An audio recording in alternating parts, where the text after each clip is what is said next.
Hello बच्चों, चलिए प्रश्न को पढ़ते हैं। एंजियोस्पर्म में कितने प्रकार के बीजांड पाए जाते हैं? उनमें से किसी एक बीजांड का निषेचन के समय निम्नांकित चित्र बनाकर वर्णन कीजिए। मतलब हमको एंजियोस्पर्म के बीजांड कितने प्रकार के होते हैं वो बताना है और उनमें से किसी एक बीजांड के निषेचन को चित्र द्वारा समझाना है। चलिए देखते हैं प्रश्न की मुख्य अवधारणा क्या हो जाएगी। मुख्य अवधारणा क्या हो जाएगी? एवं बीजांड एवं उसके प्रकार। उसके प्रकार तो बीजांड क्या होते हैं? जैसा कि नाम से प्रतीत हो रहा है कि बीज का अंड। क्या? बीज का अंड या बीज का अंडा। मतलब बीज के अंड या बीज के अंडा को क्या बोलते हैं? हम बीजांड बोलते हैं। तो चलिए हम प्रश्न को देखते हैं कि प्रश्न में पूछा है कि बीजांड कितने प्रकार के होते हैं। तो बीजांड के क्या बताने हैं? प्रकार। तो कौन कौन से प्रकार हैं बीजांड के? तो बीजांड के ये 6 प्रकार हैं। कितने प्रकार के बीजांड होते हैं? 6 प्रकार के बीजांड होते हैं। चलिए देखते हैं उनमें से कौन कौन सा है। तो पहला कौन सा प्रकार होता है? ऑर्थोट्रोपस बीजांड। ऑर्थोट्रोपस बीजांड। दूसरा कौन सा है? दूसरा है हेमीट्रोपस बीजांड। हेमीट्रोपस हेमीट्रोपस बीजांड। तीसरा बीजांड कौन सा है? तीसरा बीजांड है एनाट्रोपस बीजांड। एनाट्रोपस बीजांड। और चौथा बीजांड कौन सा है? चौथा है एम्फीट्रोपस बीजांड। एम्फीट्रोपस बीजांड। और पांचवा बीजांड कौन सा है? पांचवा है, क्या है पांचवा? कैम्पाइलोट्रोपस। क्या? कैम्पाइलोट्रोपस कैम्पाइलोट्रोपस बीजांड। और लास्ट या अंतिम बीजांड कौन सा होता है? छठा नंबर का यह होता है सर्सिनोट्रोपस बीजांड। क्या? सर्सिनोट्रोपस बीजांड। तो ये होते हैं हमारे 6 प्रकार के बीजांड। अब हमारा प्रश्न का अगला भाग क्या है? इनमें से किसी एक बीजांड में क्या करना है? निषेचन को सचित्र समझाना है। तो हम कौन सा बीजांड लेते हैं? एनाट्रोपस बीजांड में निषेचन को बताते हैं। किसमें? एनाट्रोपस बीजांड में निषेचन। चलिए देखते हैं एनाट्रोपस बीजांड में निषेचन किस प्रकार होता है। तो ये रहा हमारा चित्र। अब इसमें हम देखते हैं। तो जैसा कि हम जानते हैं बीजांड में ऊपर की 3 जो ये निभाग वाला सिरा है। कौन सा सिरा है? ये निभाग का सिरा। और ये किसका सिरा है? ये है बीजांड द्वारी सिरा। कौन सा? बीजांड द्वारीय सिरा। तो जैसा हम जानते हैं कि जो निभाग की तरफ जो 3 कोशिकाएं होती हैं उनको क्या बोलते हैं? प्रतिध्रुव कोशिकाएं। प्रतिध्रुव कोशिकाएं बोलते हैं। और जो बीच का ये केंद्रक है, ये दोनों केंद्रक कौन से? बीच में जो 2 कोशिकाएं होती हैं उसको क्या बोलते हैं हम? ध्रुवीय ध्रुवीय केंद्रक। ध्रुवीय केंद्रक। और जो अंड कोशिका के बगल में जो 2 कोशिकाएं होती हैं, कौन सी? ये और ये, इनको क्या बोलते हैं? सहायक कोशिका। क्या? सहायक कोशिका। और अब उनके बीच में क्या होती है? ये एक बड़ी सी कोशिका जो होती है थोड़ी ऊपर निकली हुई, उसको कौन सी कोशिका होती है? अंड कोशिका। अब इसमें क्या है कि जो हमारा पहला स्थिति है, कौन सी स्थिति है? ए। इसमें क्या है कि जो पराग नलिका है वो प्रवेश करेगी। तो ये देखिए हमको 2 ठो मतलब बिंदु में क्या दिख रहे हैं? काले काले। ये है हमारे क्या? ये है हमारे नर युग्मक। क्या? नर युग्मक है। और ये हमारी क्या है? पराग नलिका। पराग नलिका।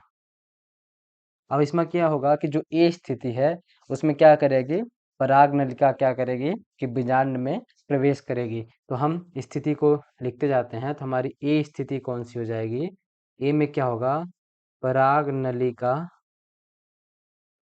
बीजांड में,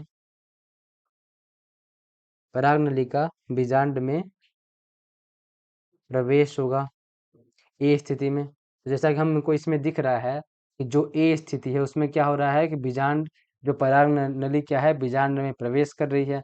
अब जैसे प्रवेश करेगी पराग नली, उसके बाद क्या होगा, यह जो सहायक कोशिकाएं हैं उसके बगल से होते हुए निकलेगी, एक सहायक कोशिका को नष्ट करते हुए, तोड़ते हुए। तो उसमें क्या करेगी पराग नलिका कि बीजांड के अंदर जो होता है भ्रूणकोश, उसमें दो केंद्रक को मुक्त कर देगी। ये दो केंद्रक क्या किया, इसने मुक्त कर दिया। तो ये दोनों क्या है, नर युग्मक, नर युग्मक को क्या कर दिया पराग नली ने मुक्त कर दिया, किसमें, बी स्थिति में। नर युग्मक को इसने मुक्त कर दिया। अब नर युग्मक मुक्त हुआ, और जैसे ही नर युग्मक मुक्त होता है, ये जो दोनों ध्रुवी केंद्रक होते हैं वो दोनों संलयित होके क्या बना लेते हैं, जैसे ध्रुवी केंद्रक की स्थिति क्या है, ये इसमें अगुणित है, और इसमें और क्या है, बी स्थिति में जो ध्रुवी केंद्रक होते हैं वह द्विगुणित हो जाते हैं और क्या बना लेते हैं, यह द्वितीयक केंद्रक, क्या, द्वितीयक केंद्रक बना लेते हैं। तो स्थिति बी में क्या हुआ, स्थिति बी में ये हुआ कि पराग नली ने दोनों नर नर युग्मक को भ्रूणकोश में स्थानांतरित कर दिया या छोड़ दिया। तो स्थिति बी में क्या हुआ कि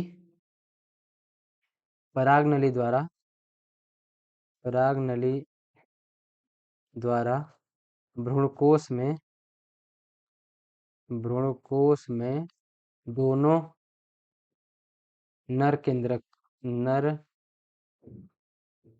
युग्मकों, इनका दोनों नर युग्मकों का मुक्त करना, दोनों नर युग्मकों को मुक्त किया, या दोनों नर युग्मकों को मुक्त करना।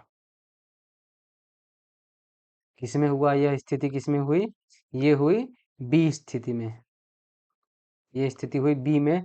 देखते हैं, ये देखिए यहाँ से पराग नली ने अपना मुंह खोला और दोनों नर युग्मक को भ्रूणकोश में क्या किया, उसने मुक्त कर दिया। अब हम चलते हैं स्थिति सी में, जो कि ये नीचे है। तो स्थिति ये सी हुई। इस स्थिति में क्या होगा कि जो दोनों, दो में से दोनों नर युग्मक है उसमें से एक नर युग्मक, ये हमारी क्या है, टूयन संरचना है, इसको क्या क्या बोले हैं हम, द्वितीयक केंद्रक। अब ये क्या है, एक नर युग्मक, एक युग्मक क्या करेगा, नर युग्मक द्वितीय केंद्रक से निषेचित करेगा, और दूसरा जो नर युग्मक है ये वाला, ये किसको करेगा, अंड कोशिका को निषेचित करेगा। मतलब क्या इसमें क्या हो रहा है, अंड कोशिका, अंड कोशिका को क्या कर रहा है, दूसरा नर युग्मक, नर युग्मक निषेचित कर रहा है, निषेचित कर रहा है। तो स्थिति सी में क्या हुआ, स्थिति सी में हुआ कि एक नर युग्मक, स्थिति सी में क्या होगा कि एक नर युग्मक, एक नर युग्मक किसको को निषेचित करेगा, जो एक नर युग्मक है वह अंड कोशिका को, या अंड कोशिका को, अंड कोशिका को निषेचित, निषेचित करेगा। और जो दूसरा नर युग्मक है, दूसरा नर युग्मक वो क्या करेगा कि द्वितीयक केंद्रक को, केंद्रक को निषेचित करेगा, निषेचित करेगा। तो ये क्या हुई हमारी स्थिति सी। जैसा कि हमको इसमें दिख रहा है स्थिति सी में कि एक नर युग्मक किससे संयुग्मित हो रहा है या निषेचित कर रहा है, द्वितीय केंद्रक को, और दूसरा जो नर युग्मक है वह किसको निषेचित कर रहा है, अंड कोशिका को दूसरा नर युग्मक निषेचित कर रहा है। अब हम चलेंगे, इसके बाद स्थिति आ जाएगी डी। स्थिति डी में क्या होगा कि जो, क्या होगा, जो प्रतिध्रुव कोशिकाएं होती हैं वो क्या होती हैं कि नष्ट होने लगती हैं। जो प्रतिध्रुव कोशिकाएं होती हैं ऊपर की, ये क्या होंगी? नष्ट होने लगेंगी, नष्ट होने लगती हैं। और जो द्वितीयक केंद्रक होता है वो किसका निर्माण कर लेता है? यह निकाला प्राथमिक एंडोस्पर्म न्यूक्लियस का निर्माण कर लेता है। किसका? ये जो द्वितीयक केंद्रक है यह प्राथमिक भ्रूणपोष कोशिका, प्राथमिक किसका निर्माण कर लेगा? यह प्राथमिक भ्रूणपोष कोशिका, भ्रूणपोष कोशिका या केंद्रक, प्राथमिक भ्रूणपोष केंद्रक का निर्माण कर लेता है। कौन? केंद्रक। ये कितने यह त्रिगुणित हो जाता है। यह प्राथमिक भ्रूणपोष केंद्रक का निर्माण कर लेता है। कौन? द्वितीयक केंद्रक से पहला नर युग्मक संलयित होता है तो। और जो अंड कोशिका से संलयित होगा वो किसका निर्माण कर लेगा? वह युग्मनज का निर्माण कर लेगा, युग्मनज का निर्माण हो जाता है। और यही आगे चल के क्या बनाता है? भ्रूण का निर्माण करता है। तो स्थिति डी में क्या होगा? स्थिति डी में होगा क्या कि जो एक नर युग्मक होता है, मतलब कि क्या होगा कि जो जो नर युग्मक किससे निषेध हुए? द्वितीयक केंद्रक से, वो क्या बनाएगा कि प्राथमिक भ्रूणपोष केंद्रक, जो कि कैसा है? जो कि त्रिगुणित है, का निर्माण होगा, का निर्माण। तथा जो अंड कोशिका से एक नर युग्मक संलयित होगा उससे क्या हो जाएगा?